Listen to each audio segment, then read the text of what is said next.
Bonjour à tous, nous continuons donc notre programme s'agissant des élections législatives 2024 et aujourd'hui nous avons le plaisir de recevoir Madame Mélanie Soulio. Alors je reprends Madame Mélanie Soulio.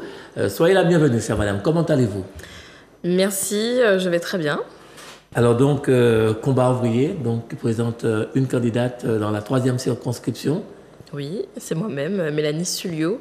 Oui. Et avec mon remplaçant, Steve Ciseaux, on se présente dans la 3e circonscription à Fort-de-France. Alors, quel message, qu'est-ce que vous proposez à la 3e circonscription et aux Martiniquais de façon générale?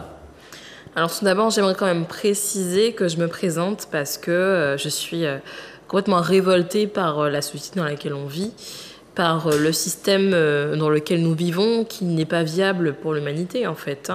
Ce système qui est à l'origine des guerres dans le monde, des crises, de l'exploitation des travailleurs, de la précarité des travailleurs.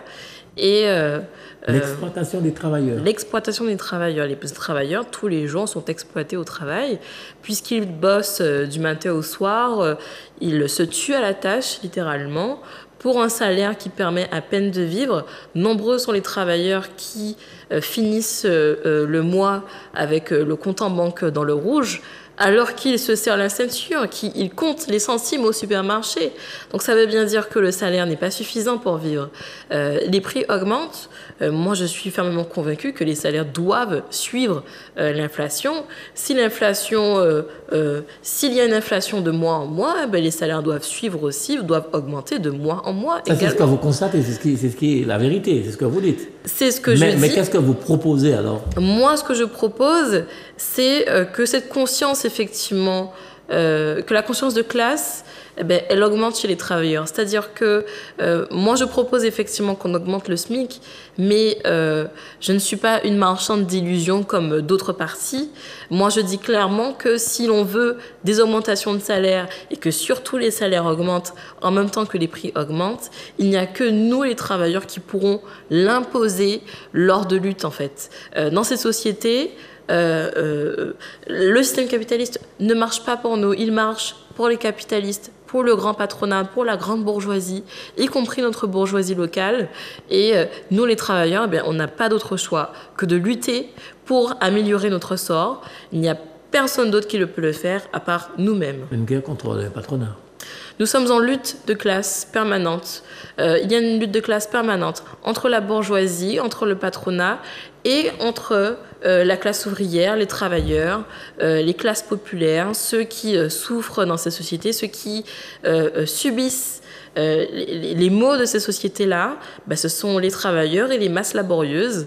Et dans cette lutte de classe, il faut absolument qu'on s'impose. Moi, je suis pour que les travailleurs s'imposent politiquement. Mais comment s'imposer? Comment s'imposer? Par exemple, parce que nous savons que dans la société, il y a beaucoup de chômage.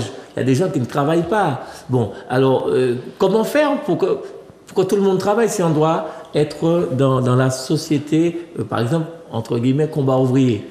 Tout le monde devrait pouvoir avoir un boulot, tout le monde devrait pouvoir vivre décemment. Mais est-ce possible? Est-ce que ce n'est pas du rêve? Ce n'est pas du rêve quand on sait que ensemble, les travailleurs sont très forts. Lorsque les travailleurs sont unis, lorsqu'il y a des luttes, et surtout lorsqu'ils font grève, puisque la grève, c'est la meilleure arme des travailleurs. Moi, je pense que les travailleurs doivent prendre le chemin de la grève générale, le chemin de 2009. On prend le chemin de 2009 et puis on va plus loin. On a bien vu que lorsque les travailleurs font grève, ils obtiennent gain de cause. Lorsque les travailleurs des vedettes ont fait grève, les vedettes tropicales, ils ont bien gagné leur grève parce qu'ils se sont mis en grève. S'ils n'avaient pas fait grève, est-ce qu'ils auraient gagné? Je ne sais pas. Mais en tout cas, quand les travailleurs luttent ensemble, ils gagnent. Ils gagnent et ça prouve que le chemin qu'il faut prendre, c'est le chemin de la lutte. Et j'aimerais quand même préciser qu'il faut aller aussi vers le chemin de la révolution, que les travailleurs fassent une révolution ouvrière, qu'ils mettent en place un pouvoir des travailleurs et, in fine, qu'on puisse renverser ce système capitaliste.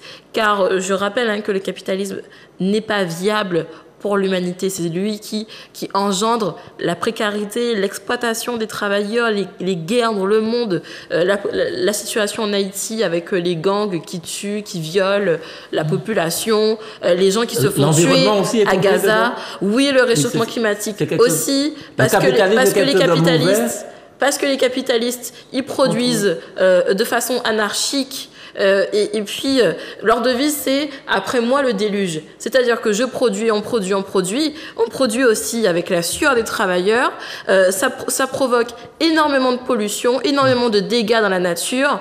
Ensuite, ça provoque le réchauffement climatique. Et puis, nous, on est bien concernés avec les augmentations du niveau de mer et puis l'augmentation des intensités de la saison cyclonique aussi est liée au réchauffement climatique. C'est ça la devise des capitalistes.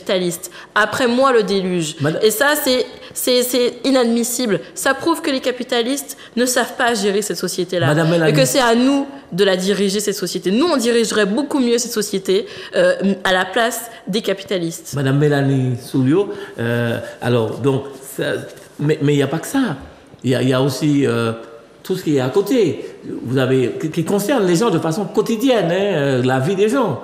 Donc il y a le transport, vous allez peut-être me dire que c'est à cause des capitalistes si ça ne marche pas. Donc il y a le transport, par exemple, on a un problème, et certainement, vous allez peut-être me dire, on a un problème de médecins, par exemple, pour parler de choses qui intéressent directement la population.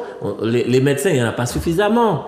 Et comment on fait la santé, comment on fait il y a tout ça. Donc la jeunesse, la violence, vous n'en parlez pas? Mais bien sûr qu'on en parle. Vous savez, le transport, la santé, tout ça, c'est du domaine public, en fait. Ce sont des services publics. Tous les services publics, aujourd'hui, sont en souffrance. Et c'est aussi lié au système capitaliste, parce que l'État français préfère donner beaucoup d'argent, beaucoup de cadeaux à ces capitalistes-là, d'accord, sous forme de crédits d'impôt, de subventions, de milliards. Chaque année, la France donne aux entreprises du CAC 40 200 milliards d'aides. Et pendant ce temps, 200 milliards d'euros d'aides. Et pendant ce temps, l'école est en souffrance, la santé est en souffrance, on fait des coupes budgétaires, on supprime des postes. Donc il y a moins de gens dans les hôpitaux, moins de travailleurs dans l'école. Pour qu'il y ait un transport suffisant en Martinique, il faut un réel système de transport en Martinique. Il faut plus de fonds et pas les donner aux capitalistes qui ont déjà de l'argent, qui font déjà du profit. Cette année, ils ont déjà donné 47 milliards de dividendes aux actionnaires. Tout va bien pour eux. Tout va bien pour eux. C'est nous, en fait, qui souffrons. Ce sont les services publics qui souffront. Et concernant la jeunesse aussi, la situation de la jeunesse aussi est liée au système capitaliste. Dans ce système, les capitalistes provoquent le chômage. C'est Karl Marx qui disait que les chômeurs sont l'armée de réserve des capitalistes. Eh bien, ils ont l'argent. Les grands patrons aussi.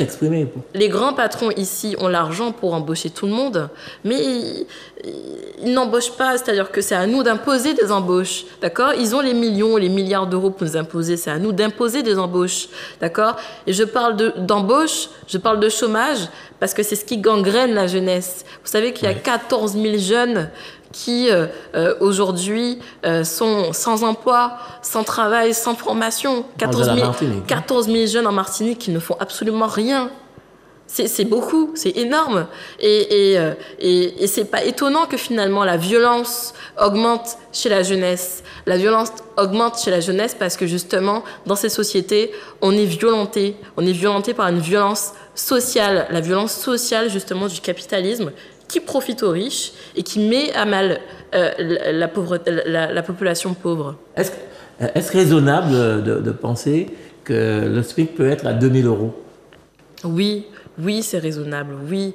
Encore une fois, il y a des gens dans ce monde qui sont riches à milliards. Ils sont riches à milliards. Nous, on demande juste 2 000 euros par mois. C'est pas grand-chose en réalité. Et l'argent est là.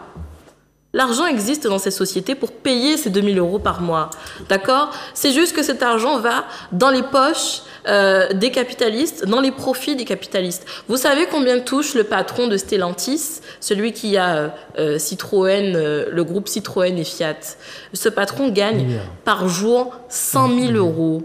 ils gagnent par jour 100 000 euros. Alors c'est un exemple, hein, un exemple d'un des patrons du CAC 40. Il y a 39 autres entreprises comme ça où des patrons gagnent des milliers d'euros par jour. C'est aberrant. Mais quand on a regardé tout ça, Madame Mélanie Souliot, quand on a vu tout ça, quand on a fait le constat de tout ça comme vous faites, quelle solution apporter? Puisque vous serez député demain matin, vous serez député, et comment ferez-vous pour... puis vous siégerez où? Avec qui? Pour porter tout ça? Écoutez, si demain je suis élue, je serai la voix et les oreilles des travailleurs. Je rapporterai tout ce qui se passe aux travailleurs. Je serai la représentante des travailleurs. Mais maintenant, je pense que si demain je suis élue, ça voudrait dire qu'il y ait des milliers de personnes qui aient voté pour moi. Ça voudrait dire que là, il y ait des milliers de personnes dehors des studios de Zouk TV. Ça voudrait dire qu'il y a une situation pré-révolutionnaire en Martinique, puisque ce sont des idées révolutionnaires que je défends. Donc ça veut dire que demain, si je suis élue, c'est que ces idées révolutionnaires, elles résonnent dans la population, elles résonnent chez les travailleurs. Alors oui, bien sûr, c'est ce que je souhaite. Premièrement, parce que je suis communiste révolutionnaire, et puis je suis fermement convaincue que le système capitaliste n'est pas viable pour l'humanité. On est en train de se faire détruire par une bande de capitalistes, 2700 milliardaires qu'il y a sur Terre, 2700 milliardaires qui dirigent tout dans ces sociétés, alors que nous sommes 8 milliards à souffrir dans ces sociétés-là. Donc, moi, je suis fermement convaincue qu'il faut une révolution des travailleurs. Et moi, je milite en Martinique. Je milite pour que la conscience de classe des travailleurs martiniques, elle augmente. Alors, adressez-vous donc à ces électeurs, à vos électeurs, aux électeurs de la Martinique, qui souhaitent que vous leur disiez, que vous leur parliez franchement, les yeux dans les yeux.